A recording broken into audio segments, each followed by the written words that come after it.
revaloré, ¿no? Porque me habían colocado en un grupo con compañeros que quizá no nos conocían, ¿no? Y como yo ya me conozco con ese compañero, pues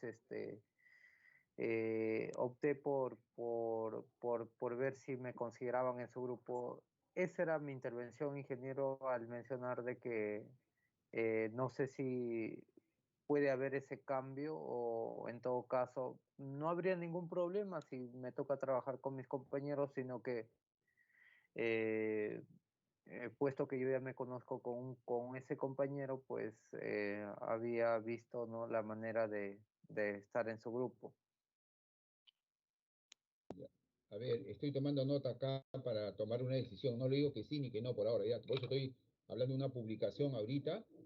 Ya, a ver, el señor Calle, su observación. A ver, ¿alguna otra pregunta o intervención respecto a los trabajos?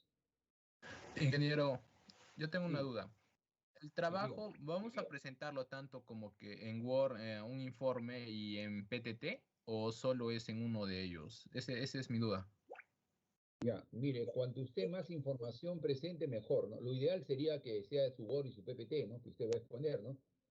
Pero si no, lo mínimo que tiene que ser será su Word, pues, ¿no es cierto? Su Word o si acompaña algo más, puede ser Excel, ¿no? Pero eh, sería cuando usted más información tenga que pueda aportar, sería mucho mejor, ¿no? Pero lo mínimo que tiene que presentar es su Word, ¿no? Eso sí. Ok, ingeniero, correcto, gracias.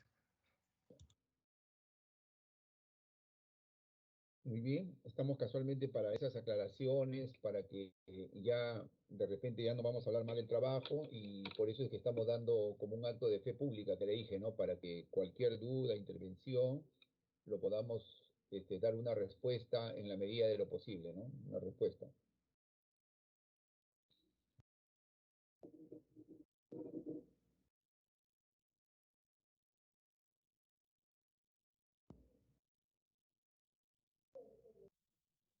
A ver, me parece que ya no hay ninguna acotación más, ¿no? Ya. Entonces,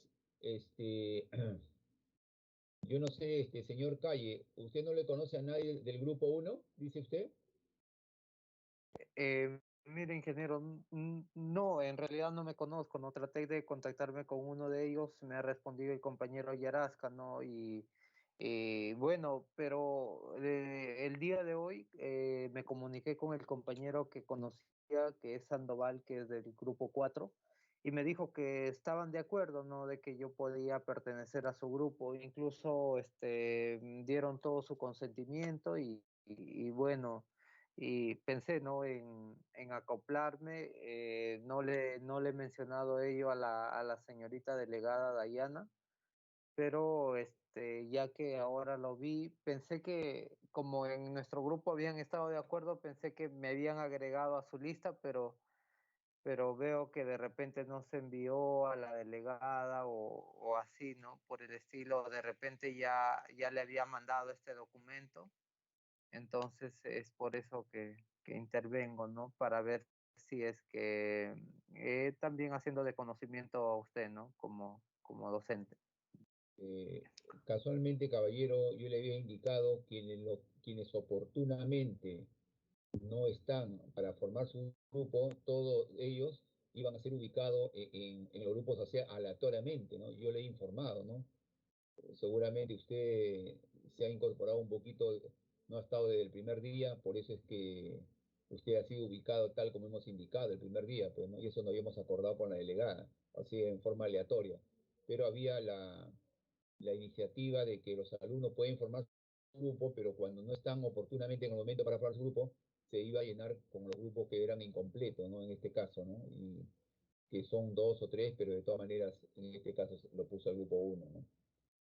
Bueno, en todo caso, caballero, yo no le puedo asegurar que sí o que no, voy a conversar con la delegada y a usted después tendrá una respuesta a través de la delegada, ¿ya? Por favor, ¿ya? ¿Ya? Y usted también, ya se le indicará, ¿ya? Pero de todas maneras, ya usted tendrá una respuesta a más tardar el día de mañana, pues. A más tardar el día de mañana tendrá una respuesta, pero previamente quiero consultar con la delegada algo al respecto, ¿ya?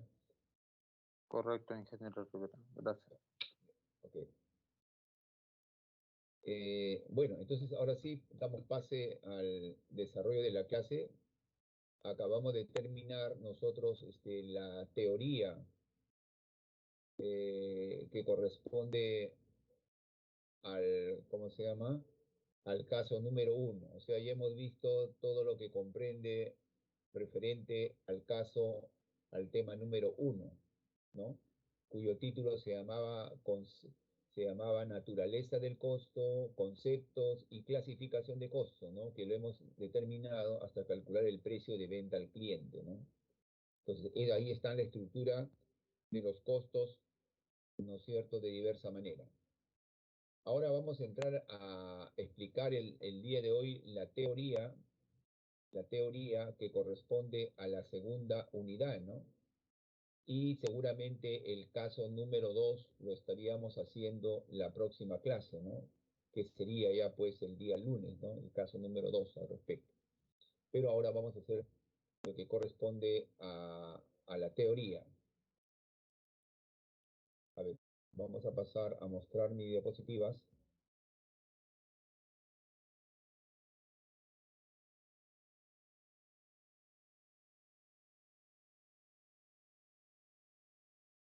Ya. Pero un momentito de todas maneras para planificar mi tiempo y ver mi complemento al respecto.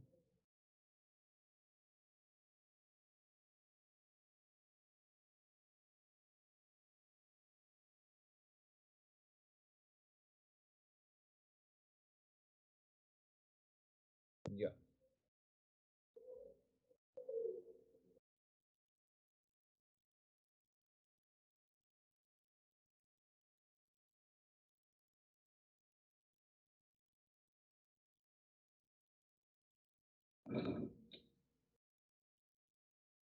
Ya. A ver, pasamos a desarrollar esta segunda unidad, la teoría que vamos a hacer el día de hoy, y después voy a mostrar algunos ejemplos, y el día lunes estaríamos aptos para desarrollar el caso número 2. Le pido un esfuerzo, como le había dicho al comienzo de la clase, no el día de hoy para compensar esa hora, ¿no es cierto? Nos vamos a quedar un poquitito más, nada más, máximo hasta las 10:30, de tal manera que compensemos ese tiempo que no hemos dictado, ¿ya? A ver, vamos a explicar que, así como la primera unidad se llamaba naturaleza del costo, concepto del costo y clasificación de los costos, este capítulo se llama componente de los costos. ¿Qué cosa busco hacer en esta unidad? Dos cosas. Uno, analizar los costos que ya hemos visto en la unidad 1 o en el capítulo 1 y además agregarle algo, un valor agregado que tiene que ver con los métodos de evaluación de inventarios. Los métodos. Esas dos cositas se tratan. O sea, la primera parte es algo que ya es conocido, pero lo vamos a analizar. Y la segunda parte es algo que tiene que complementar con los métodos de valorización de inventarios.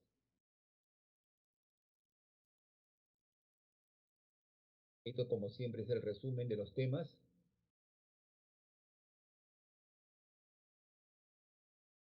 Nosotros lo tocamos toda esa teoría el día de hoy en forma concreta. Dice en primer lugar costos y control de los materiales.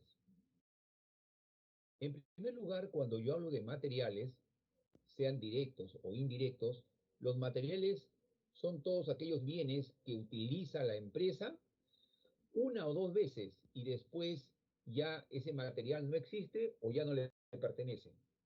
No existe o ya no le pertenece. Por ejemplo, si yo digo, por ejemplo, siempre nuestro ejemplo para que no se confunda, el de muebles de madera, los materiales, sobre todo los directos, serían la madera, ¿no es cierto? El perno, la bisagra, como directos, y como indirectos teníamos la lija, ¿no es cierto? Entonces, esos materiales se utilizan una, dos veces más y después ya, ya no le pertenecen o ya se agotaron o ya se acabaron. Por ejemplo, yo la madera la utilizo una sola vez porque después ya lo inventario y lo vendo, ¿correcto? Entonces, de igual manera, la lija yo puedo utilizar una o dos veces, pero después ya se acabó y ya no se utiliza. Pero yo para elaborar ese mueble de madera, no es un material, por ejemplo, por decirle así, el serrucho, por decir la cepilladora, ¿no es cierto? No son materiales. Esos de ahí son herramientas, no son materiales porque tienen múltiple uso. Ni tampoco, mucho menos, por ejemplo, ¿cómo se llama? Los equipos o las herramientas o, o las maquinarias que tienen mucho, inclusive más tiempo de duración y que son inversiones de capital.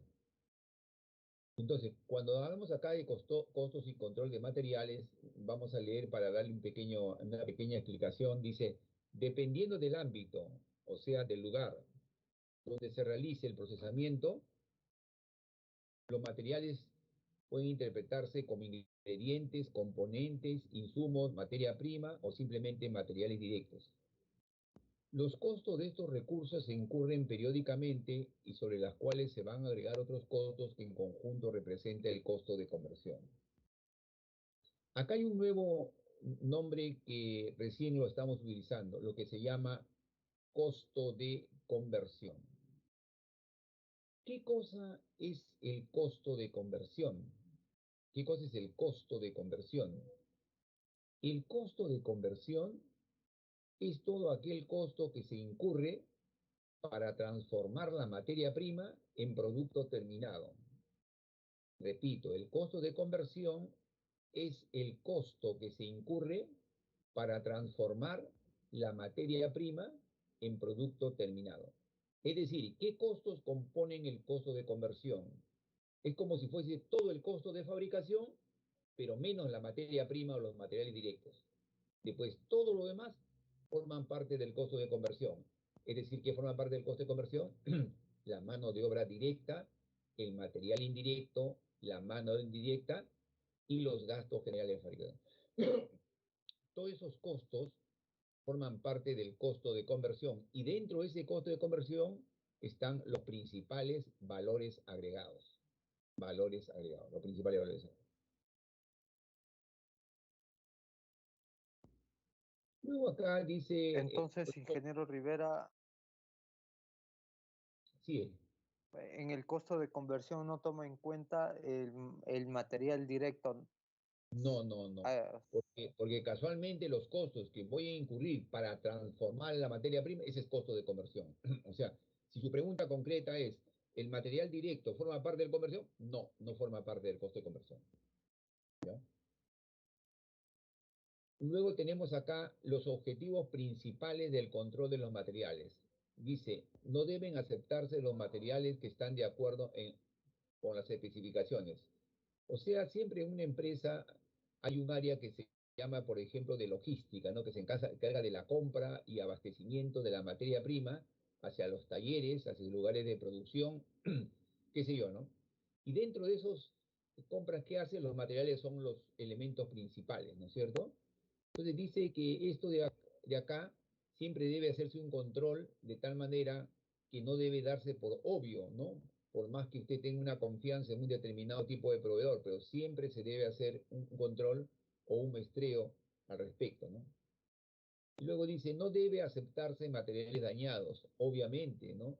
Si algunos materiales son muy sensibles por el transporte o por algún medio, no deberían aceptarse, lógicamente, porque eso va a afectar la calidad del producto.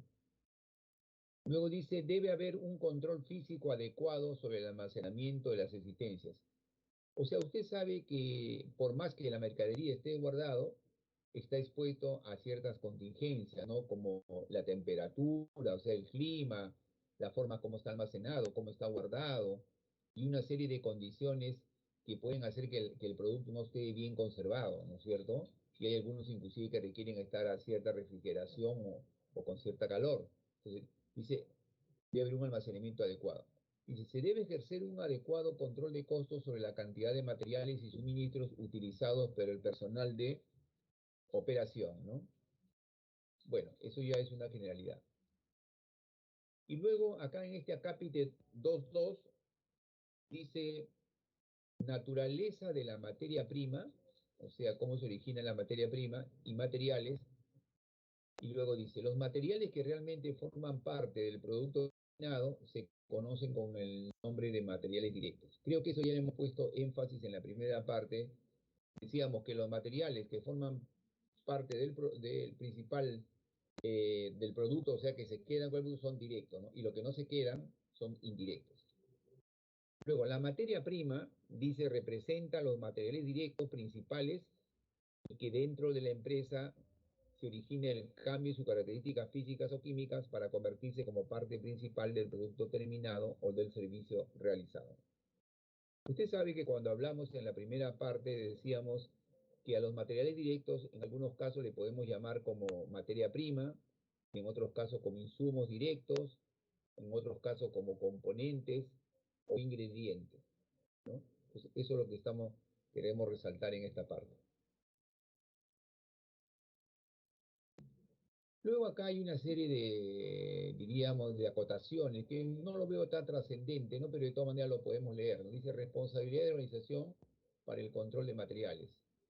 Dice, debido a las diferencias en la estructura de una organización, las responsabilidades por el control de materiales varían de una empresa a otra, ¿no?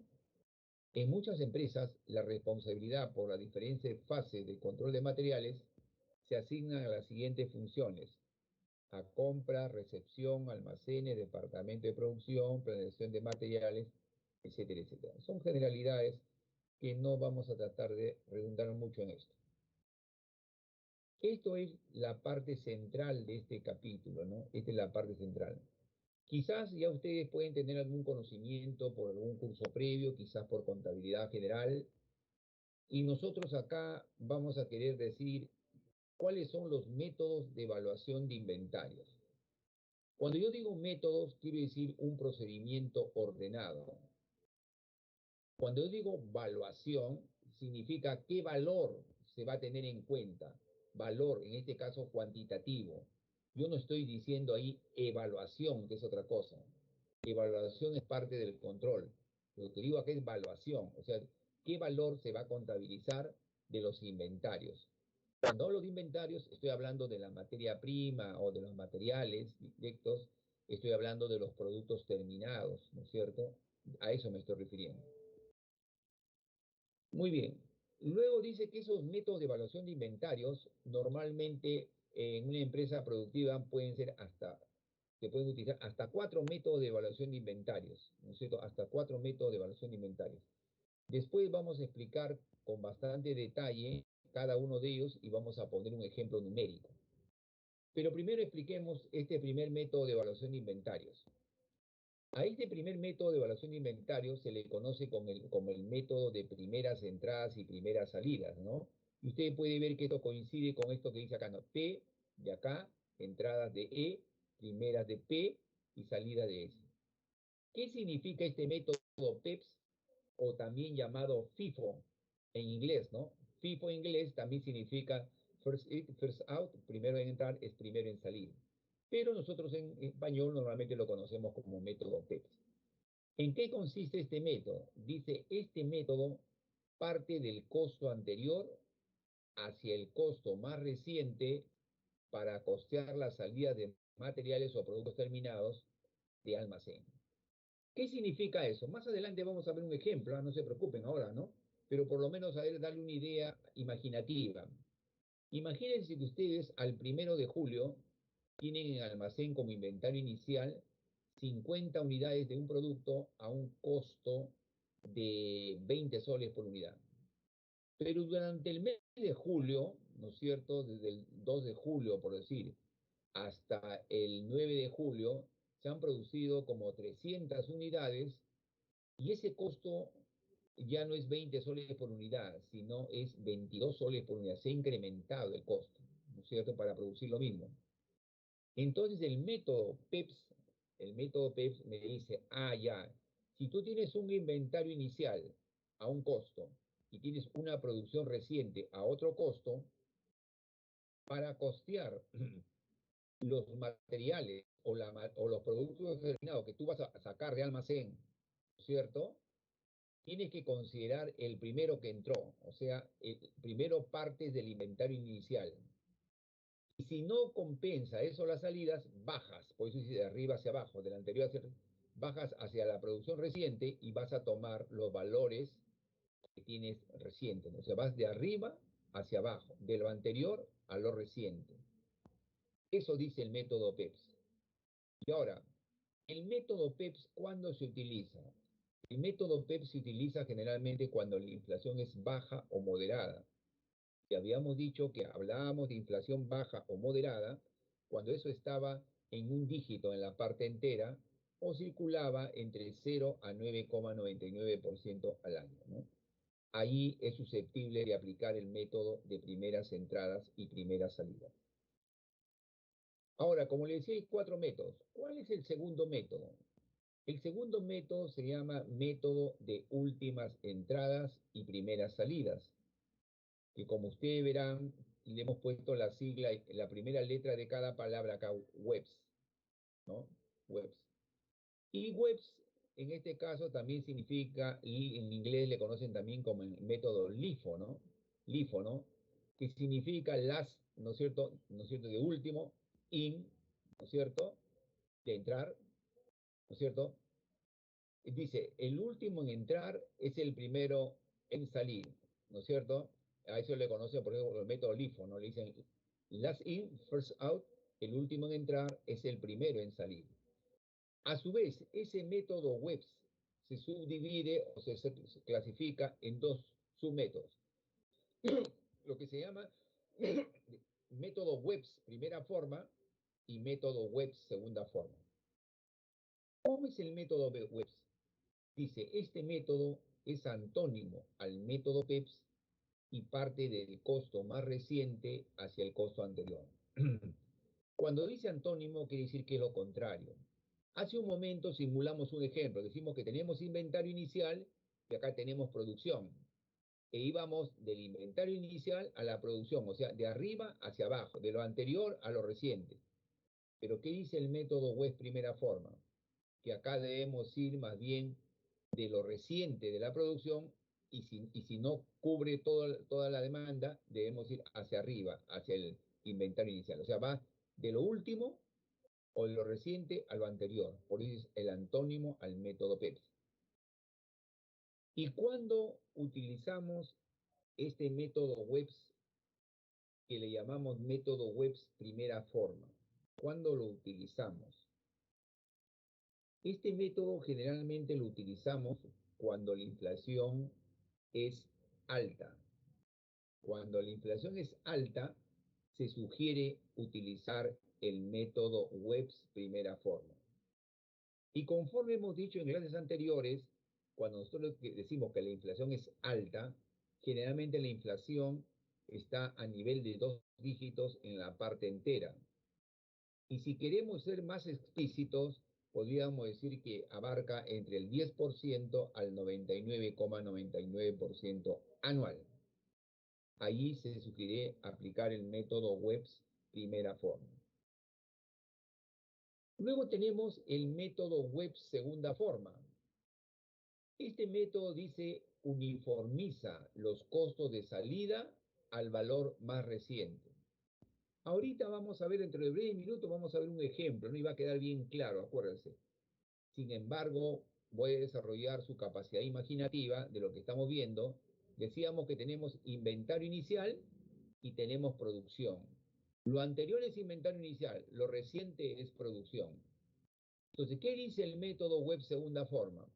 Dice este método segunda forma, todos los costos de los productos que van a salir de almacén para ser despachados tienen que costearse al último valor, es decir, al costo de la producción reciente y no al costo del inventario inicial. Todo al último valor más reciente, que viene a ser de la producción, ¿no? Reciente. Se uniformiza todo al último valor. Es como diríamos, un costo plano. Se toma físicamente unidades del inventario inicial, pero su costo no me interesa. Lo que me interesa es el costo todo de abajo, de la producción reciente. Y decíamos, o decimos, que cuando se sugiere utilizar el método WEBS segunda forma, se sugiere utilizar cuando la inflación es muy alta. Es decir, estamos en un proceso hiperinflacionario. ¿Y cuando hablamos, en qué situación estamos ahí? Cuando hablamos de una inflación a nivel de 3 dígitos en la parte entera, es decir, de 100% para arriba. Y cuando estamos de 100% para arriba, decir inflación muy alta es equivalente a decir hiperinflación. Y finalmente tenemos como cuarto método, tenemos el método promedio móvil ponderado, ¿no? Promedio móvil ponderado. Este método promedio móvil ponderado, miren, lo voy a leer para que pueda explicarlo. Dice, parte del cálculo de un costo unitario ponderado para uniformizar los costos de salida e ir actualizando periódicamente el costo unitario. Ponderado, costo unitario ponderado es como si esto siguiera acá, ¿no? Conforme existan nuevas entradas. A ver, lo voy a explicar, quizás pueda estar un poco no tan entendible para algunos. Cuando yo hablo de promedio móvil ponderado, quiere decir que yo tengo de repente, tengo por ejemplo inventario inicial y tengo producción a diferentes costos. Entonces, entre los dos costos le voy a sacar un promedio ponderado, ¿no? Le voy a sacar entre los dos un promedio. Y una vez que he determinado ese costo unitario ponderado, lo voy a multiplicar de frente con todas las unidades que van a salir de almacén para ser despachados. Es decir, va a ser también un costo plano, como fue el método web segunda forma, con la diferencia que en el método web segunda forma todo es al último valor de la producción. En cambio, en el promedio ponderado se saca un valor intermedio entre el inventario inicial y la producción y luego se multiplica por la cantidad de unidades que van a salir de almacén. ¿Y cuándo se utiliza, cuándo utilizamos nosotros el método promedio móvil ponderado? Se utiliza el método promedio móvil ponderado, al igual como el PEPS, cuando la inflación es baja. Es decir, si la inflación anual está entre 0 a 9,99% anual. Pero, ¿qué marcaría la diferencia entre el PEPS y el método promedio móvil ponderado? En que generalmente el método promedio móvil ponderado se utiliza para aquellos productos generalmente que son de carácter estacionario, es decir, que tienen pico de ventas en alguna estación del año, ¿no? En verano o en invierno, ¿no? Pero si la inflación fuese baja y el producto tiene una demanda regular durante el año, por decirlo así, se sugiere utilizar el método PEPS. Es decir, a pesar que el PEPS con el método promedio móvil ponderado es cuando la inflación es baja, sin embargo el PEPS se utiliza cuando la demanda de ese producto durante el año es generalmente muy regular, ¿no? En otras palabras, es inelástico. En el caso del promedio móvil ponderado, estamos hablando de aquellos productos que suben tremendamente su demanda, sobre todo, a pesar que la inflación estaba baja, en épocas estacionales, verano, invierno, o de repente por la estación o por la moda. Entonces, ahí se aplica el método promedio móvil ponderado. Correcto. Entonces, espero que haya quedado clara esa parte de teoría, porque después nosotros vamos a preguntar para reforzar quizás algo. Ahora acá nos dicen naturaleza de la mano de obra, ¿no? Si ustedes se dan cuenta, estamos analizando lo que hemos visto en la primera parte, ¿no? Estamos analizando. ¿Qué dice? El papel que desempeña la mano de obra en la empresa moderna ha cambiado un poco como consecuencia de la automatización. ¿Qué significa automatización? Que cada vez los procesos productivos son, diríamos, más utilizando máquinas y herramientas que utilizan software y que prácticamente en algunos casos, como se dice, es autocontrol, ¿no? Y solamente el trabajador o el controlador tiene que ver la temperatura, los cambios de algunas herramientas, algunos aditivos, qué sé yo, ¿no? O sea, se reduce. La máquina reemplaza en mucho al hombre en ese caso, ¿no? Y dice también ha cambiado por las actividades sindicales, ¿no? Porque las actividades sindicales muchas veces ahora quizás no son tan trágicos como mucho había 30 años atrás, ¿no? Ahora las actividades sindicales, si bien es cierto que también puede causar mucha inestabilidad en el país, pero sin embargo se ha reducido bastante eso en la medida que se ha reducido también el manejo del Estado en algunas empresas, ¿no? O sea, el Estado casi ya no tiene tantas empresas para poder administrar, ¿no? Tendrá en una parte Sedapal, en otra parte el otro Perú, en otra parte una parte de Petroperú, qué sé yo, pero ya no es tanto como antes que tenía, ¿no? Tantas se ha ido prácticamente privatizando desde los años 90. Bueno, dice, los costos por este concepto se aprecian en la producción mercadotecnia. Es decir, hay costos de la mano de obra que normalmente ya se sabe que están planificadas, se sabe también ahí están las holguras, pero a veces alguna inestabilidad, ¿no es cierto?, puede generar que el costo de la mano de obra se incremente, ¿no? Por un paro, por una huelga o por una falta de capacitación, qué sé yo, ¿no es cierto? Muy bien, sin embargo, dice, en la mayoría de casos, el mayor costo de la mano de obra será en el área productiva o de procesamiento de la información, denominándose mano de obra directa. Es decir, en cualquier empresa productiva, ¿no es cierto?, el costo principal de producto será en el área de taller, de planta o procesamiento, y no en el área de gestión o de oficina, porque ahí es mínimo el costo, y porque eso, muchos de ellos se llaman gastos, ¿no?, porque no tienen beneficios o retorno, ¿ya? Luego de acá dice clasificación de las actividades laborales, que también lo vamos a pasar, son generalidades. Vamos a pasar esto de aquí, ¿ya? Luego dice acá, analizando la mano de obra, algo que también ya hemos visto en parte en la unidad 1, pero que lo vamos a complementar ahora.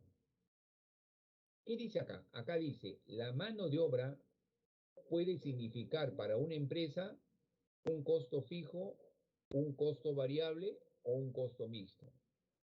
Hemos indicado en la primera parte que la mano de obra se considera como costo fijo cuando la empresa le paga al trabajador un sueldo salario prescindiendo de que le produzca más o produzca menos, ¿no? Lógicamente que si no rinde lo van a sacar también, ¿no es cierto? Pero por lo menos ya tiene más o menos estandarizados ciertos costos. Cuando la mano de obra tiene un comportamiento como costo variable, cuando el trabajador gana de acuerdo al tiempo que trabaja o de acuerdo al avance de la obra, ¿no? Pues gana por producción, que se llama el destajo, que son casos particulares, ¿no? Entonces ahí el costo de la mano de obra será un costo variable. ¿Y cuándo el costo de la mano de obra será un costo mixto? Cuando de repente,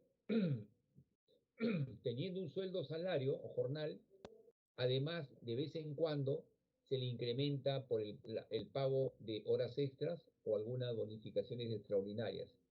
Como la primera es parte fija y la segunda es voluble, es variable, entonces a la congregación de los dos le estamos llamando un costo mixto. Luego en el segundo párrafo nos dice que si un trabajador figura en planilla y labora en jornada completa o la mínima requerida, entonces tendrá derecho a CTS, que significa compensación por tiempo de servicios, y a E-Salud, o sea, atenderse en los hospitales de este sector, que representan sobrecostos laborales para la organización. Usted se acuerda que los sobrecostos laborales lo asumía el empleador en beneficio del trabajador, y dentro de ellas teníamos los aportes a E-Salud, CTS, teníamos de repente escolaridad, gratificaciones, etcétera, etcétera, ¿no? Muy bien. En este caso, dice, la integración del sueldo salario más los sobrecostos laborales representa realmente el costo de la mano de obra para la organización. Es decir, cuando yo quiero saber el costo de la mano de obra en la empresa para elaborar los productos, yo no me guío de cuánto gana el trabajador, sino al total, cuánto de lo que gana, además de los beneficios que obtienen. O sea, para mí yo lo tomo en forma bruta como empresa para contabilizar esa carga laboral.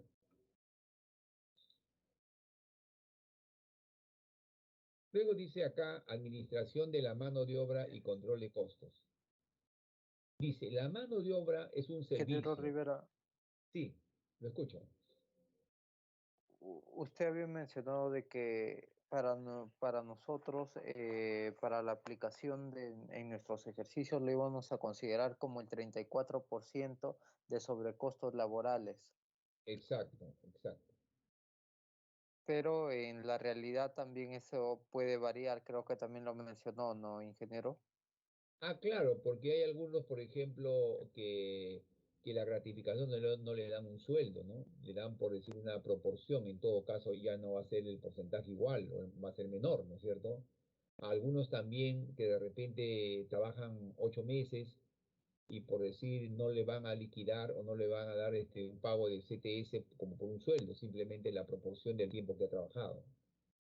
Pero lo mínimo de lo mínimo que tiene un trabajador que figure en planilla es lo mínimo que el empleador debe aportar a esa salud, ¿no? O sea, el 9% para que él, si desea, se pueda atender en el servicio del Estado. Pero en muchos casos, generalmente, además tienen CTS, tienen gratificaciones, en algunos casos extraordinariamente pago de vacaciones, etcétera, etcétera, ¿no? Entonces, eso es variable, ¿no? Pero nosotros, como dices tú, con fines didácticos y con fines del examen, vamos a asumir que la empresa aplica a su trabajador que figura en planilla el 34% de sobrecosto laboral sobre su remuneración básica. Ya. Ahora en el segundo párrafo dice, las funciones que implican la adquisición y administración de los servicios de mano de obra son algo diferentes a los materiales. Claro, obviamente, pues el tratamiento es diferente porque mientras que uno tenemos la mano de obra, ¿no es cierto?, cuyo rendimiento puede ser en este caso variable, el de la mano de obra, el material está más estandarizado, ¿no? Está más estandarizado. Acá también dice control de la mano de obra implica. Bueno, hay una serie de generalidades que lo he puesto ahí, pero que no lo... A ver, esto sí es muy importante también que ya a partir de ahora lo tengan muy presente, ¿ya? Dice, naturaleza y clasificación de los costos indirectos de fabricación. En primer lugar, vamos a recordar los costos indirectos de fabricación. Son todos aquellos costos que se complementan a los costos directos y que está integrado por el costo de los materiales indirectos, la mano de obra indirecta y los gastos generales de fabricación, ¿cierto? Esos tres componen lo que se llama los costos indirectos de fabricación.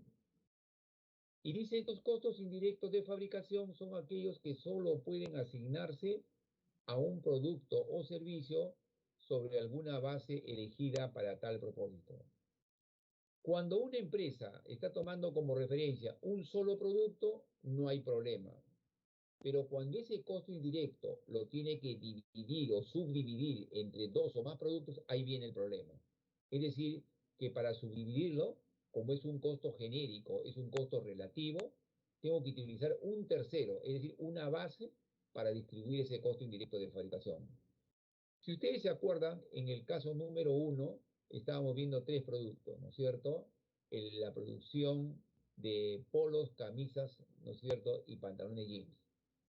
De igual manera, si hubiera dos productos, también usted va a tener. Pero si hubiera un solo producto, no hay problema. Fácilmente se asigna el costo indirecto de fabricación todo ese producto. El problema surge cuando se elaboran de dos a más productos o cuando voy a costear dos a más productos. Entonces, en ese caso, dice, hay que tomar como referencia un tercero para distribuirlo. ¿Cuáles son esos terceros que podemos utilizar como base?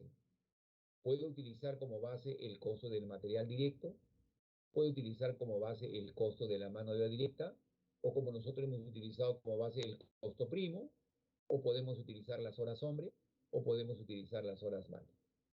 Uno de esos indicadores servirá de base para distribuir esos costos indirectos de fabricación que son costos comunes, y con eso los separo a cada uno de ellos. En este segundo párrafo dice, de acuerdo a su naturaleza, es muy difícil identificarlo plenamente con el producto o servicio y son costos relativos. Es decir, en la primera parte hablamos de costos absolutos y después también decíamos que son costos relativos. Por ejemplo, los costos directos son costos absolutos y los costos indirectos son costos relativos. ¿Qué significa con la palabra absoluto para el curso? Significa que es un costo que podemos calcularlo con precisión. ¿Y qué significa un costo relativo? Que es aquellos costos que no lo podemos determinar con precisión para cada producto. Salvo que de la empresa solamente atienda un solo producto, un solo pedido, ahí sí puedo calcularlo con precisión porque todo lo cargo el costo ahí y ese costo indirecto sí puede ser un costo absoluto. Pero como la gran mayoría de empresas producen dos o más productos, entonces distribuirlo en función a una base hace que su distribución sea aproximada, sea relativa, pero no exacta. No exacta. Y como ya hemos dicho al comienzo, el costo indirecto de fabricación está integrado por el material indirecto, la mano de obra indirecta y los gastos generales de fabricación o procesamiento, ¿no? Muy bien. Acá dice luego los gastos generales de fabricación, ¿no? Usted sabe que en los gastos generales de fabricación, ahí teníamos, por ejemplo, los gastos por energía eléctrica, por combustibles, por depreciación de maquinarias, por gasto por mantenimiento preventivo, por mantenimiento correctivo, gasto por fumigación, etcétera, etcétera. Y también de control de calidad, lógicamente. Entonces, esos gastos generales de fabricación pueden ser algunos fijos y algunos pueden ser variables, ¿no? Por ejemplo, la depreciación es fija. Los gastos de mantenimiento preventivo son también fijos, pero los gastos de mantenimiento correctivo son variables. Los combustibles y los gastos de energía eléctrica utilizadas en el área de fabricación son costos variables, ¿no? Porque tienen mucha relación con las maquinarias que se utilizan para producir. Ahora vemos, como lo que habíamos adelantado un poquito, ¿no? Método de asignación de los costos indirectos. Ya habíamos adelantado algo acerca de esto, ¿no? Dice, cuando los costos indirectos se van a distribuir entre dos o más productos, hay diversos métodos para utilizar como base, ¿no? Se puede utilizar como base, dependiendo la circunstancia, el costo de material directo, o el costo de la mano de obra directa, o el costo primo, o el número de horas hombre, o el número de horas máquina. ¿Ya? Así podemos utilizarlo. Cualquiera de eso, ¿no? Dependerá, diríamos, de la experiencia de la persona que maneja costos para que diga que ese costo relativo, que es costo indirecto, cuál tendría mayor aproximación, ¿no? Entonces, en algunos casos es válido uno de ellos sobre el otro, ¿no? Entonces se recomienda uno sobre el otro. Luego acá tenemos método de asignación de los costos indirectos de oficina. Nosotros, a los costos indirectos de oficina también se le conoce con el nombre de gastos de operación o gastos del periodo, ¿no es cierto? Nosotros últimamente hemos estado utilizando quizás más el nombre de gasto del periodo, pero tiene tres nombres: costo indirecto de oficinas, gastos de operación o gastos del periodo. Pero, ¿qué me dan a entender acá cuando dice costo de ventas y cantidad vendida? Lo que me está diciendo es que cuando una empresa produce y vende dos o más productos, si los productos son homogéneos, hay que distribuirlo tomando como base la cantidad vendida. Pero si los productos son heterogéneos, hay que distribuirlo en función al costo de ventas. Y recordando, a ver, ¿quién me dice cuándo decíamos que dos productos son homogéneos? A ver, alguien que pueda participar anónimamente. Ingeniero Rivera, por ejemplo, Sí, ¿cuándo decimos que son productos homogéneos cuando son sustituibles? correcto, es una característica. ¿Hay otra más? ¿Otra característica más?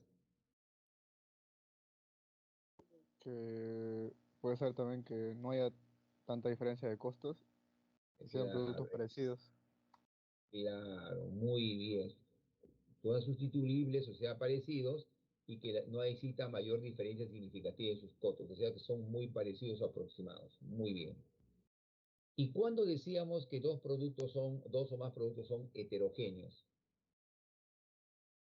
Que no son sustituibles Claro, y su función al costo es determinante a función de costo de venta. claro, y sobre todo los costos son diferenciados, ¿no? No son parecidos. Hay un porcentaje significativo entre ellas, ¿no? Entonces son dos características. Productos no sustituibles, por ejemplo, como decíamos en el caso uno, entre polos y pantalones jean son productos heterogéneos, obviamente, ¿no es cierto? No son sustituibles. Yo no puedo ponerme un pantalón en vez de un polo o viceversa. Correcto, entonces por eso son. Y también los precios en la mayoría de casos son diferenciados, ¿no? Muy bien, entonces eso es en lo que se refiere a cómo distribuir cuando una empresa produce dos o más productos estos costos indirectos de oficina.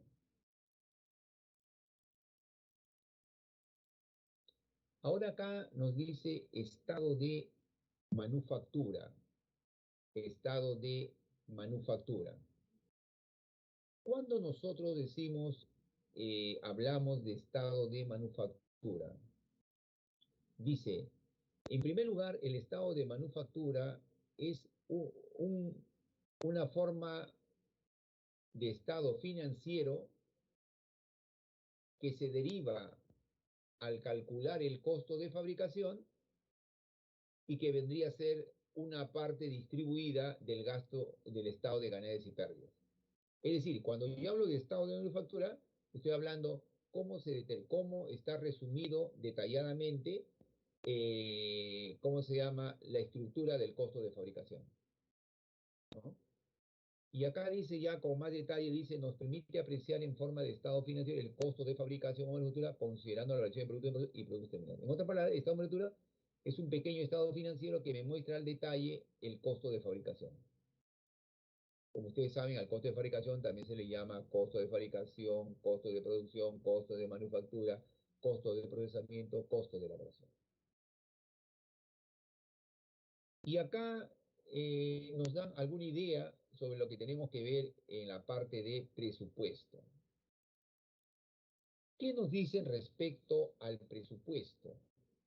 El presupuesto es como si fuese un estado financiero anticipado. Es como si fuese un estado financiero.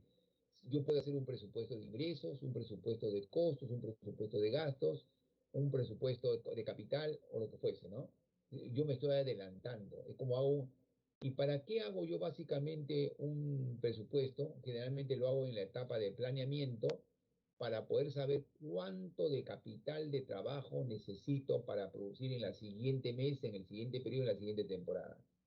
¿Y qué cosa es capital de trabajo? Capital de trabajo es el dinero necesario, el dinero corriente, el dinero de corto plazo, el dinero que periódicamente la empresa desembolsa para comprar materia prima, pagar al personal, pagar energía eléctrica, servicios generales, eso. Pero no es capital de trabajo, por ejemplo, desembolsos que hace la empresa, por ejemplo, para comprar maquinarias, equipos, herramientas, inmuebles, vehículos. Eso no es capital de trabajo, eso es inversión de capital.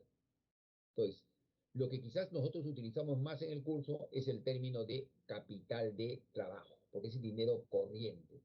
Pero cuando yo digo dinero corriente, no lo van a expresar en forma peyorativa, porque yo puedo tener el capital de trabajo 20.000 soles y puedo tener como inversión de capital 20.000 soles. Lo que pasa es que esos 20.000 soles como capital de trabajo está destinado, está presupuestado para pagar mano de obra y para comprar materia prima. En cambio, los otros 20.000 soles está dirigido para comprar algunas maquinarias o herramientas, pero ambos tienen la misma trascendencia.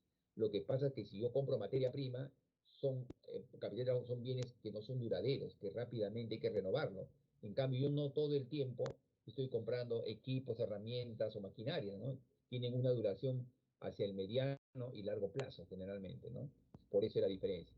Y nosotros quizás el término que empleamos, que utilizamos con más frecuencia, quizás sea el de capital de trabajo, ¿no? Aunque también de inversión de capital, pero más capital de trabajo. Por el capital de trabajo está ahí la materia prima que necesito, el pago de mano de obra, servicios generales, ¿no es cierto? Servicios de mantenimiento, costo de calidad, etcétera, etcétera. ¿Ya? Entonces ahí tenemos el capital, dinero necesario, dinero corriente para afrontar sus compromisos cotidianos, ¿no? Muy bien. Entonces eso de ahí hemos querido ver. En cuanto a los tipos de presupuestos, bueno, hay múltiples tipos de presupuesto, ¿no? Como le decía, pre significa antes, supuesto significa suposición.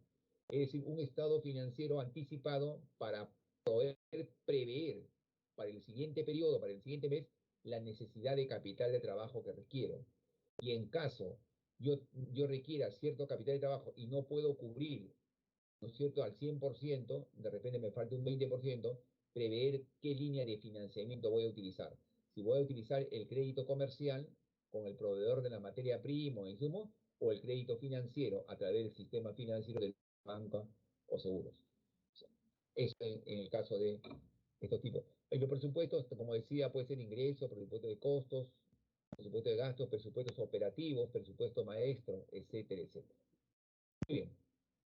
Bueno, acá ejercicio de método de evaluación de inventarios, es lo que vamos a ver en breves minutos. Vamos a ver en breves minutos ejercicios de método de evaluación de inventario, que ya lo tengo ahí guardadito ahí en mi complemento que lo voy a explicar. Y el caso número 2 que nosotros vamos a hacer el día lunes, ¿no? El caso número 2 que vamos a hacer el día lunes. Muy bien. Entonces, no sé si hasta ahí existiera alguna pregunta, porque si no, yo voy a preguntar. ¿Hasta ahí hay alguna pregunta? Sí, Sí, adelante. ingeniero Rivera, mire, la primera pregunta que quería hacerle era que usted mencionó al principio lo que era un inventario y lo cual no lo capté y quería que, no sé si de manera breve me lo explique, ¿qué es un inventario? Mire, cuando yo digo inventario, me refiero a que en almacén muchas veces hay materiales o hay productos terminados o mercaderías que provienen del periodo anterior, por decir, del mes anterior. De repente, al 30 de junio, cuando yo hago un control de inventarios, determino que en almacén hay 40 planchas de madera y hay, por ejemplo, 5 mesas, ¿no es cierto? 5 mesas para ser vendidas, supongamos, ¿no? Entonces, eso de ahí es inventario inicial de materiales y de productos terminados. Y lo que es el inventario final del mes de junio será el inventario inicial del mes de julio. Entonces, ese inventario inicial, o sea, esa mercadería o ese material que todavía no ha sido utilizado o vendido, lo tengo ahí, ¿no es cierto?, para que en cualquier momento se pueda vender, ¿no es cierto? Pero además, luego que ha empezado el mes, durante los transcursos de los siguientes días, hay una producción del mismo producto, pero en cantidades diferentes. Pero corre la posibilidad que ya esos nuevos productos, esa nueva producción del mismo producto, de repente ya no tenga el mismo costo unitario. De repente se va a incrementar porque quizás la materia prima también se ha incrementado su valor. Entonces, por eso es que el inventario inicial es las mercaderías o materiales que tengo en almacén al empezar un periodo y si eso yo lo contabilizo a fin de mes, ese inventario inicial se llamará ya inventario final, ¿no? Inventario inicial al comenzar el mes o el periodo, inventario final al terminar el mes. Correcto. Y eso, y todo inventario está relacionado con el área de almacén o depósito. Bueno, entonces, y es que existe el método de evaluación número 2, que vamos a ver el lunes. Ahora, nosotros brevemente, ¿no es cierto? Como quien complementa, antes de hacer el complemento, también voy a mostrarle esto de aquí, ¿no? Y a ver, pero antes de esto me gustaría más bien hacer algunas preguntas y ya bueno, no lo voy a incomodar. Cualquiera puede responder esta vez, ¿ya? A ver, vamos a ver. Dígame, a ver, a ver, pregunto lo siguiente. ¿Por qué decimos que los costos indirectos de fabricación son costos relativos?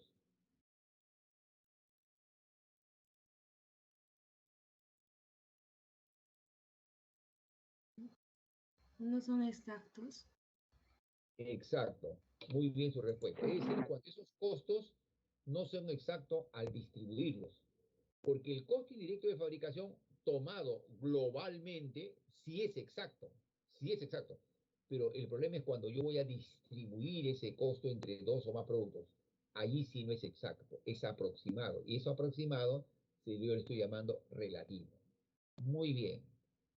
A ver, otra pregunta que anónimamente cualquiera lo puede contestar, ¿no? Pero quiero que participen, por favor. ¿Ya? ¿Cuándo es conveniente aplicar el método Webs primera forma? ¿Cuándo se debe aplicar el método Webs primera forma? Cuando tenemos una inflación alta. ¿Y qué De significa? dos dígitos. De dos cifras sería desde el 10 hasta el 99%.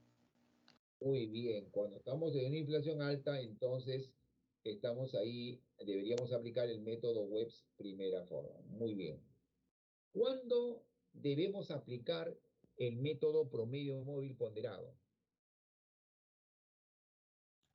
Cuando las ventas solo tienen un pico de ventas en cierto determinado tiempo, por ejemplo, digamos en el verano o en el invierno. Ya, o sea, en otras palabras, son estacionarios. Ah, sí, justamente, exacto. Estacionarios. Ya. Correcto, muy bien, muy bien. Y además A cuando ver, la inflación es baja también, de 0 claro, a 9 puntos. claro, muy bien esa observación también que complementa, correcto. A ver, otro. ¿Cuándo debemos utilizar el método Webs segunda forma?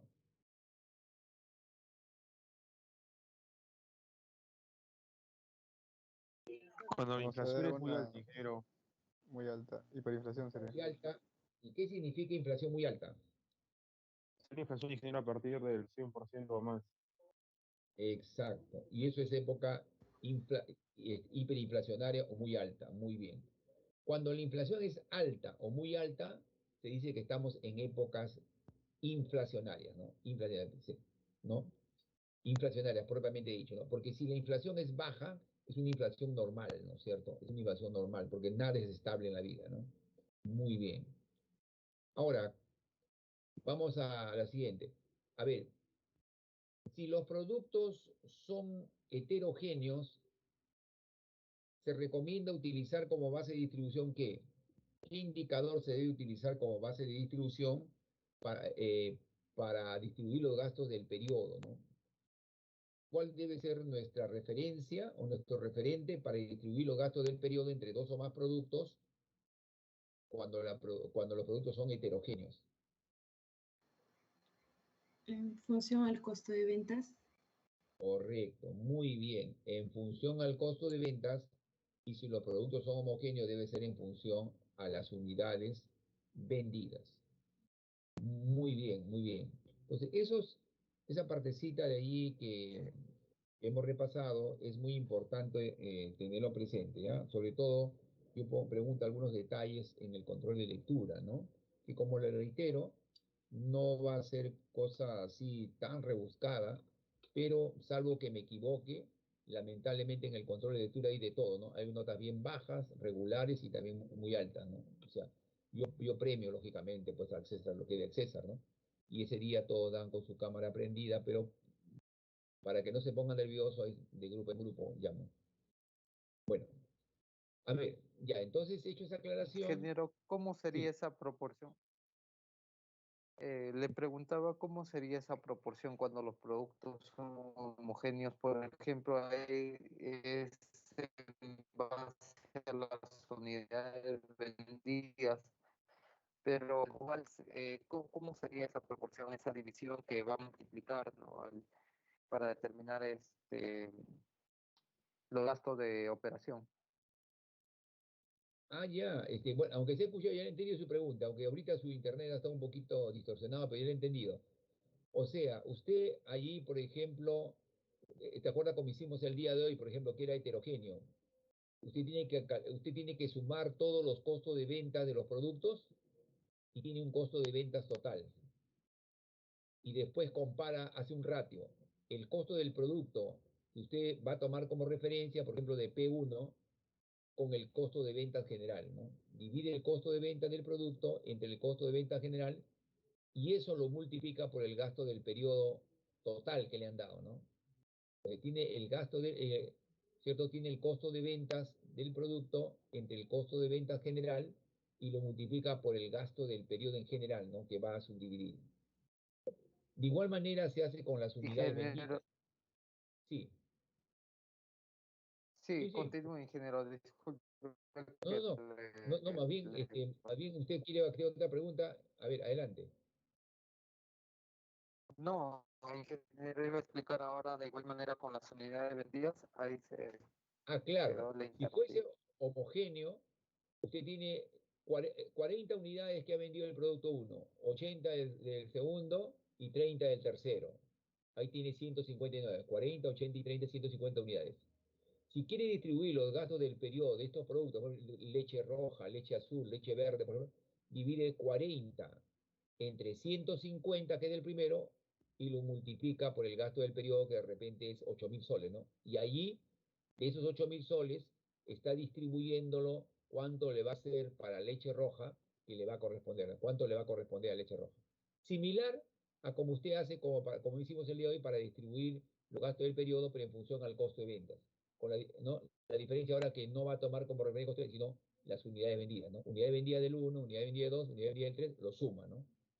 Y siempre compara con el total. Ya. A ver, ahora vamos a... Sí, Ingeniero Rivera, le entendí esa proporción es en las unidades vendidas de todos los productos sobre las unidades vendidas justamente del producto que deseo, ¿no? Por ejemplo, en el ejercicio claro, era polos, eh, claro. Pero en ese caso era heterogéneo, no podía ser con unidades vendidas, porque yo no puedo mezclar 10 polos con 10 camisas y decir que son 20 ¿qué le diría? No tiene relación, ¿no? Pero en cambio, en el otro caso que yo le dije, por ejemplo, por ejemplo, 40 cajas de galletas de soda, 50 cajas de galletas, no, ahí de alguna manera puedo sumar que hay, por ejemplo, 150 cajas de galletas, ¿no? Y ahí puedo establecer, porque son unidades, productos homogéneos. Pero en el otro caso era productos heterogéneos, tenía que trabajarlo por separado, ¿no? Y entonces ahí yo tomaba como base el costo de venta. El procedimiento es similar, caballero. Si usted tiene de galleta de soda 40 cajas y tiene soda, vainilla tiene 60, el integral tiene 50, 150, divide 40 entre 150 y lo multiplica, ¿no es cierto?, por ese gasto del periodo para poder saber cuánto le va a corresponder al primer producto. Es similar, caballero, es similar el procedimiento es similar a lo que hemos hecho el día de hoy con respecto al costo de ventas, con la diferencia que nosotros hemos tomado en base al costo de ventas porque los productos son heterogéneos. Ya. A ver, vamos a ver esto de aquí, un pequeño, porque yo tengo que desarrollar el curso 3 nada más. Una primera parte, luego el caso 4 y luego al final el caso 7. Creo. A ver, brevemente esto, antes de mostrar los métodos de evaluación de inventario, ¿ya? Esto de capital de trabajo.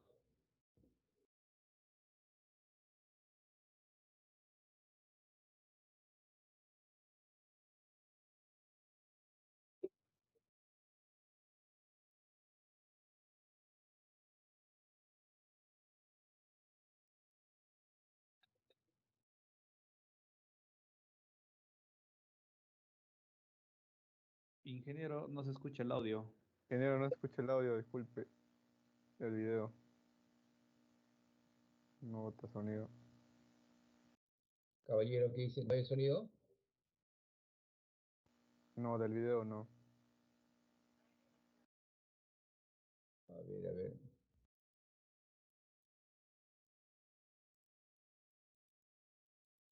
¿Ya? A ver, vamos a verificar por qué es eso.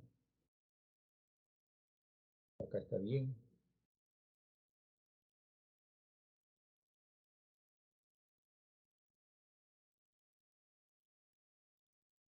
Un momentito, un momentito.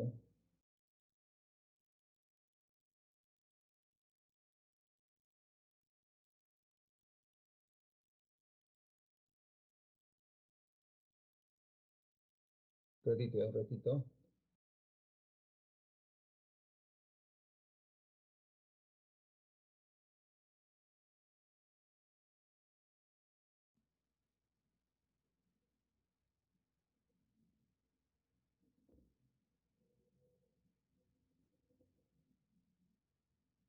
Muchas veces queremos emprender, queremos aperturar. Perdón, ¿se escucha ahora sí o no? Sí, correcto. Sí, Ahora sí, ingeniero. ingeniero. Ya, Sí, ingeniero. nuestra empresa. Sin embargo, desconocemos. Muchas veces queremos emprender, queremos aperturar nuestra empresa. Sin embargo, desconocemos ciertas áreas importantes los cuales nos garantizan el éxito empresarial. Uno de esos elementos están contenidos en la inversión y específicamente en el capital de trabajo, lo cual debemos de tener todo el conocimiento necesario para poder determinar esa cantidad, lo cual nos dan garantía de una operación más sana. Así que hoy en Yo Empresa vamos a hablar acerca del capital de trabajo.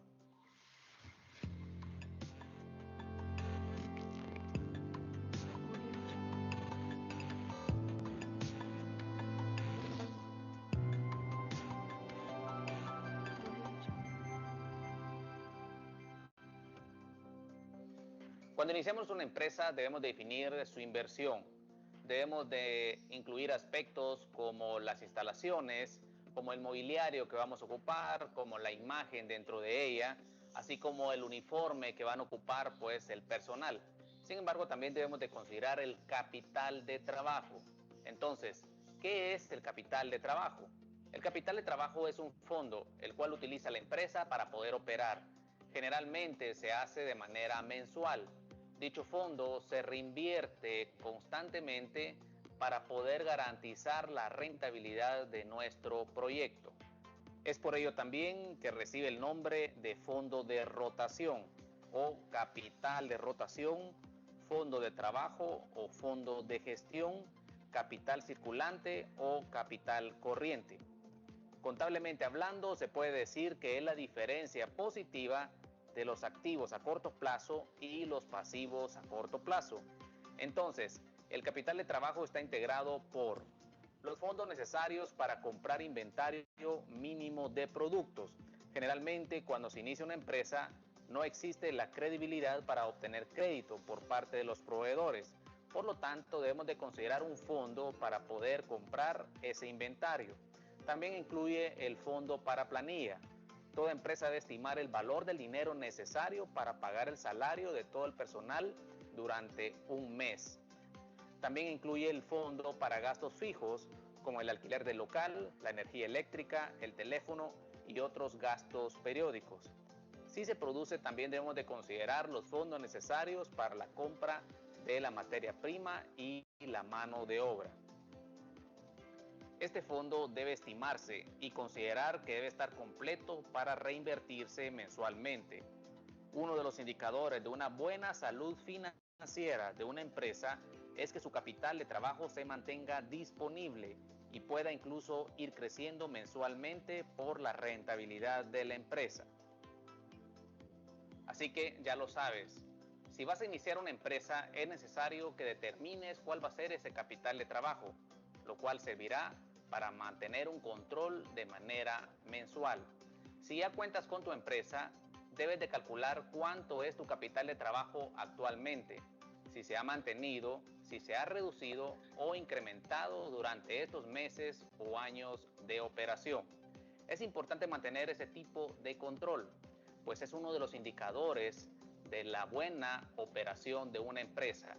Si el capital de trabajo se ha ido incrementando, pues significa que se ha administrado bien el flujo de efectivo.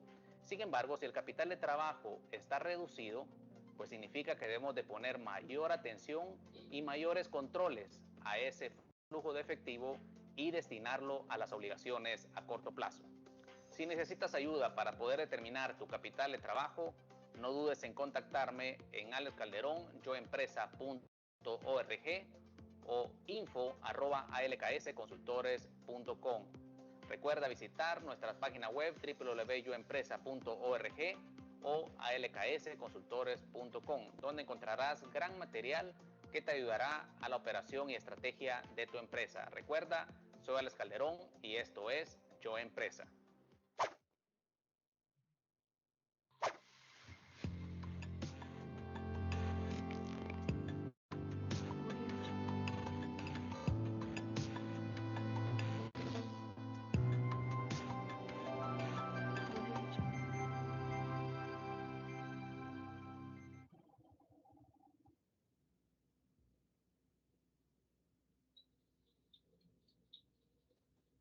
Bueno,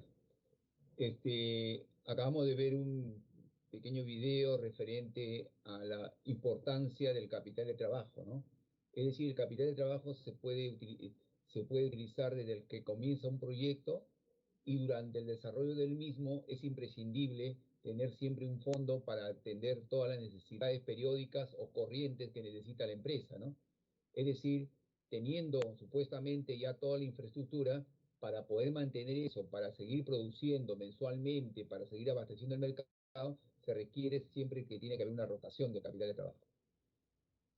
Ahora vamos a pasar nosotros a ver lo que habíamos quedado pendiente, que eran los métodos de evaluación de inventarios, ¿no? Es decir, la aplicación del PEPS, del WEPS primera y segunda forma y del promedio móvil ponderado. Esos 4 métodos que ya nosotros hemos explicado en teoría cuándo se debería utilizar, nosotros vamos a explicarlo ahora y eso es lo que vamos a aplicar el día lunes en el desarrollo del caso número 2, ¿no? Pero ahora vamos a poner solamente los ejemplos de ejercicios, como dice, directos. Voy a mostrarle esto que lo tienen ustedes también ahí en archivos. Lo ubicamos.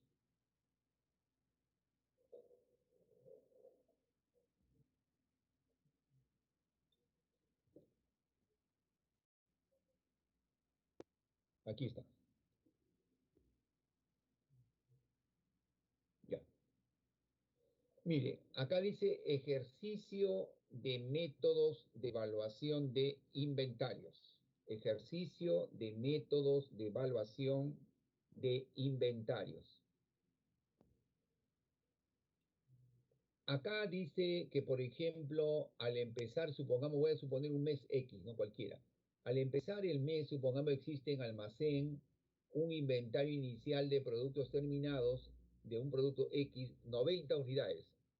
Al primero, por ejemplo, vamos a decir, al primero de, por decir, de mayo, existía 90 unidades. Y su costo unitario de producción, porque este es costo unitario de producción, ha sido de 25 soles por unidad. Pero durante el mes de mayo, o sea, luego del primero, se han llegado a producir del mismo producto 240 unidades.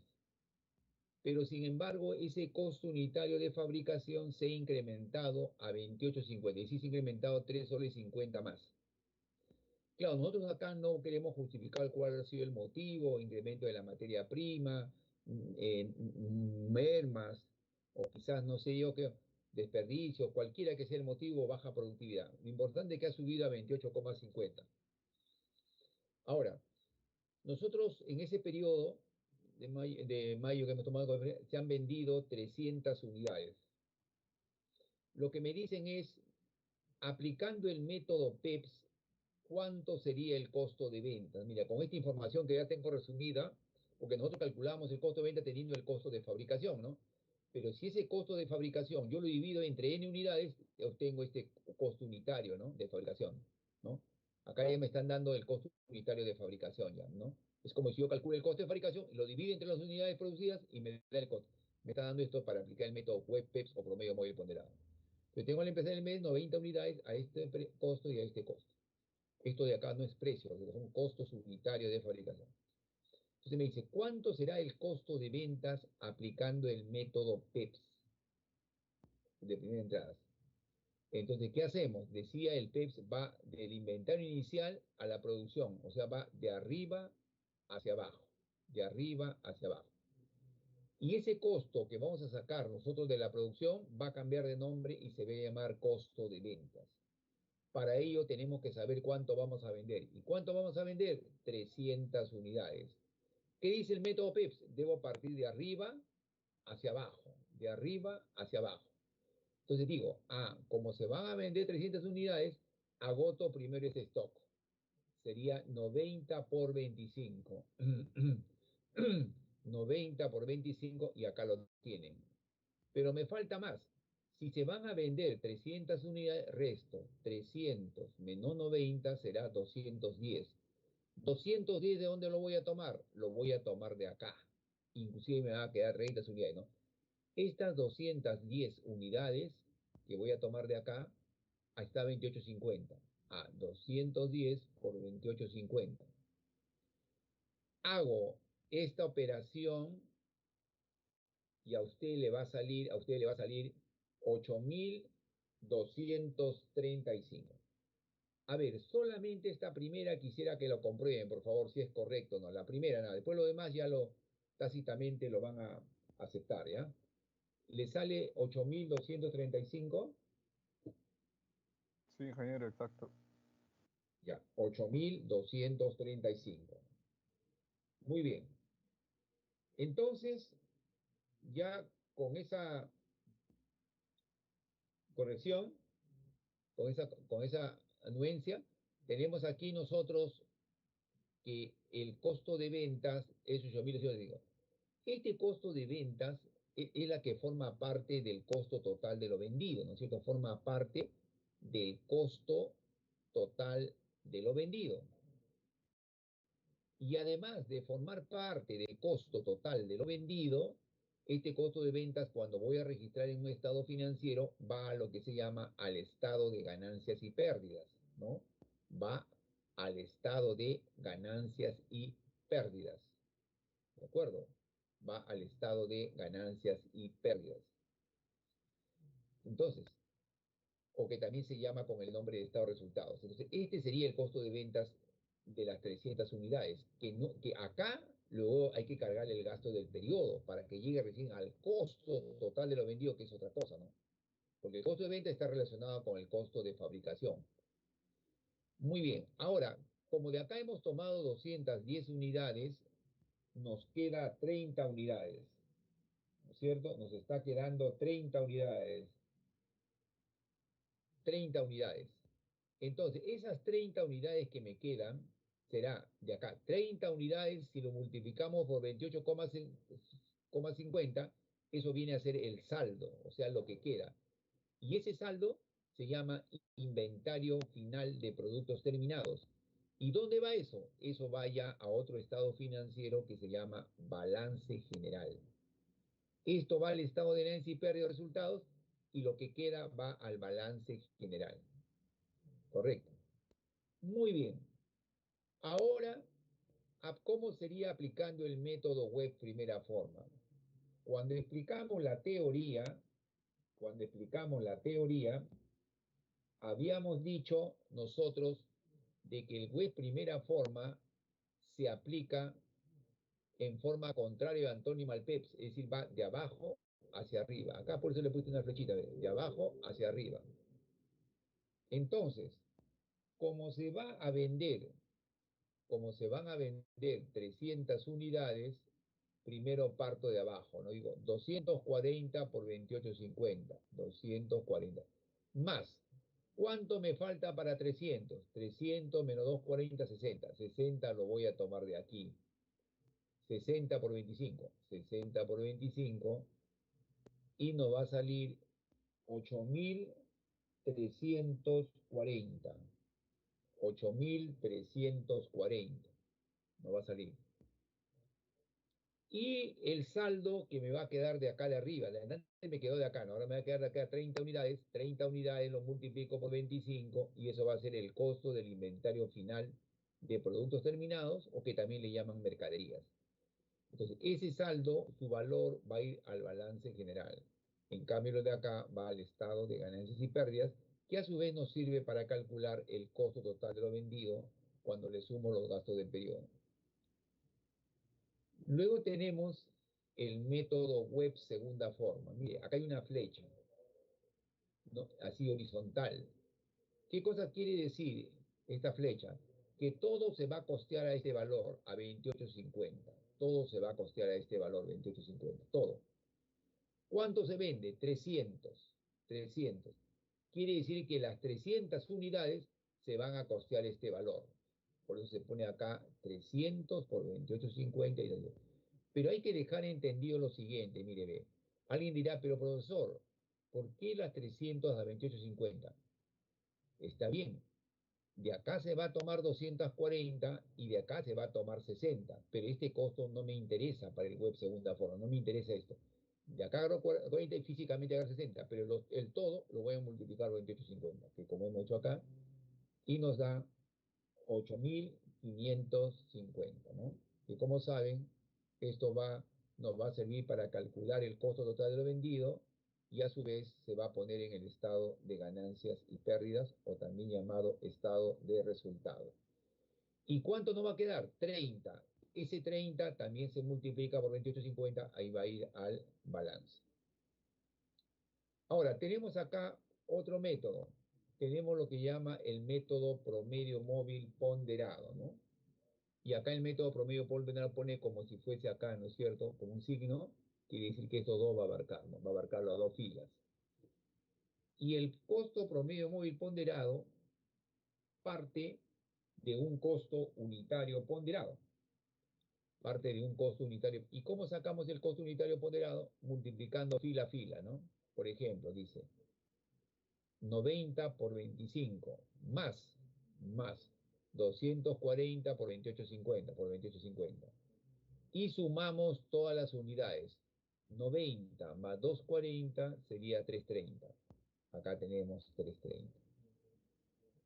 Correcto. Hacemos esta operación y le va a salir a ustedes 27,55 por unidad. 27,55 por unidad. Y luego, para calcular el costo de ventas, también es un costo plano. Toditito, 300 unidades, lo vamos a multiplicar así como esto, ¿no? Por 27,55. Y seguramente que si no sale exacto, lo redondeamos a la cifra entera más próxima. Y si queremos saber el valor del saldo, ¿qué hacemos? En todo caso va a sobrar 30 unidades. Y 30 unidades también lo vamos a multiplicar por 27,55. Y eso va a ir directamente al balance general. Ahora, ¿qué pasa? Bueno, es otra cosa ya. ¿Qué pasa? Que muchas veces puede haber un inventario inicial, pero puede haber acá dos producciones. De repente puede haber un lote de 200 a 28,50 y de 40 a 30 soles de repente. Disculpe. Entonces, puede variar esto de acá, ¿no? Yo he puesto una relación nada más, pero puede haber dos, ¿no? Puede haber dos filas, ¿no? Y esto es para un producto en particular. Habría que hacer lo mismo para N productos, ¿no? Para todos los productos que estamos viendo. Acá estamos tomando como referencia un producto en particular. Muy bien. Entonces, de esta manera, ustedes pueden aplicar los métodos de evaluación de inventario. Entonces, miren, si nosotros recordamos aquí, mire, ya casi como para terminar ya, si ustedes quieren fijarse en esto de aquí, por ejemplo, un momentito, por ejemplo, en el caso, ¿no es cierto? En el caso que hemos visto, en el caso que nosotros hemos visto acá, por ejemplo, acá está, solucionario, acá tenemos, sí. Aquí en el caso número 1, que hemos solucionado, por ejemplo, ustedes van a ver seguramente en el caso 1, perdón, en el caso 2, que es otro producto, ya no es polo, es otro producto, ustedes van a ver seguramente, mire, ustedes acá han calculado el costo de fabricación, ¿no es cierto? En este caso supongamos que sea, vamos a tomar como referencia polos nada más. Ustedes tienen este costo de fabricación para una producción de 4.000 polos. Es como dijera, 4.000 polos a un costo de 46.553. Que si yo quiero calcular el valor unitario, como el ejemplo que he mostrado, divido 46.553 entre 4.000 y obtengo el costo unitario de fabricación. Pero cuando yo aplico método WEPS o PEPS, tiene que haber un inventario inicial. Acá no ha habido un inventario inicial, ¿no? Quiere decir que nosotros no hemos tenido nada en stock. Entonces, seguramente para aplicar PEPS, WEPS o PROMEO, tiene que haber un stock. Entonces, tiene que haber un inventario inicial de repente 80 polos, ¿no es cierto?, a un costo X. Y la producción de ahora, que es de 4.000 polos, a 46.553. Que si queremos convertir unitariamente, lo divido. Entonces, como tengo un inventario inicial y tengo la producción o fabricación reciente, ahí ya voy aplicando PEPS, WEPS, primera o segunda forma, o promedio móvil. Eso es lo que vamos a insertar en la próxima clase, luego del costo de fabricación, para hallar recién el costo de ventas. Porque el costo de ventas está relacionado con el costo de fabricación. Porque para una empresa productiva, el costo de ventas está relacionado con el costo de fabricación. Para una empresa comercial, el costo de ventas está relacionado con el costo de compra de la mercadería, ¿no? Correcto. Entonces, esa es la diferencia. Muy bien. Entonces, espero que haya quedado claro esta parte que hemos estado viendo el día de hoy, ¿no es cierto? Y respecto a su caso del alumno de mención, creo que fue mención calle, Usted, señor Calle, ya mañana seguramente va a tener una decisión al respecto. Yo lo voy a comunicar a la delegada, yo te voy a coordinar con la delegada acerca de su caso y ya para darle solución para bien o para mal, ¿no? Espero que sea en algunos casos quizás favorable. Voy a Mañana tratar de conversar. sería sábado, ingeniero Rivera, disculpe la intervención. ¿Cómo En dice? todo caso, ¿Sí? sí, le mencionaba que como es sábado, de repente no vamos a tener clase, pero por ejemplo, en estos momentos le he enviado de conocimiento a la delegada Dayana, no sé si lo habrá visto, la asignación de mi grupo, del grupo número 4 que me han integrado, el formato, pero no sé si lo ha visualizado, ¿no? Ya, Ya que hemos estado en clase. ya, voy a conversar ahorita un minutito con la delegada, pero en privado, ¿no es cierto? Ahorita cuando ustedes retiran para que sea algo más formal y no sea así públicamente, ¿no? Porque este caso ya lo voy a evaluar en ese caso, ¿ya? Pero seguramente la delegada le va a estar informando por el chat grupal o no sé, algo que ha formado la delegada, ¿ya? Espero que sea favorable para confirmar su caso, ¿ya? Ya, correcto, ingeniero Ya, Rivera. ya, y Gracias. por favor, y después quisiera que nada sea inamovible, ¿no? Nada de cambiarse de grupo ni nada por el estilo, eso genera un malestar, ¿ya? Bueno. Ya, muy bien. Entonces, nos estamos quedando allí. Eh, Dayana, al final, ¿te puedes quedar un minutito, por favor? Ya, ingeniero. Ya, un minutito nada más, ¿ya? Ahora sí, damas y caballeros, por el día de hoy, ahí nos quedamos tal como hemos honrado mi palabra, de quedarnos por el día de hoy hasta las 10:30 para comenzar eso. El anterior, aprovechen el fin de semana para poder repasar, ¿no? Porque si no, le va a ser muy difícil a veces repasar para el día jueves, ¿no? Deben avanzar así progresivamente para que no se sienta sorprendido, ¿no? Muy bien, entonces nos quedamos por el día de hoy ahí y continuamos el día lunes con el desarrollo del caso número 2. Muy buenas noches y nos vemos el día lunes. Hasta luego. Hasta luego, Buenas ingeniero. noches, ingeniero. Bien, Hasta luego, Bien, ingeniero. Buenas noches. buenas noches, bien, ingeniero. buenas noches. Hasta luego.